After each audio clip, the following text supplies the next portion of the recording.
বৃহস্পতিবার রাত থেকে চলছে অবিরাম বৃষ্টি। উত্তর সিকিমের পরিস্থিতি ক্রমশই জটিল রূপ নিচ্ছে। পাহাড়ে বৃষ্টির জেরে জলপাইগুড়ি ডুয়ার্স সহ বিভিন্ন এলাকার নদী এবং পাহাড়ি ঝোড়াগুলোতে বেড়েছে জলের স্রোত।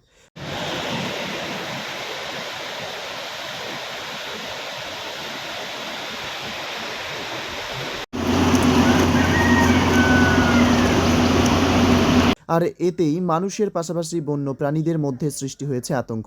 শুক্রবার ভোর হতেই জলপাইগুড়ি শহর থেকে সামান্য দূরে অবস্থিত বৈকুণ্ঠপুর বনাঞ্চল ঘেঁষা কালিয়াগঞ্জে গ্রামে নিরাপদ আশ্রয়ের খোঁজে ঢুকে পড়েছে বুনো হাতির দল। ঘটনার খবর পেয়ে জংলি হাতির দলটির ওপর নজরদারি শুরু করেছেন বন বিভাগ। গ্রামে ছড়িয়েছে হাতির আতঙ্ক।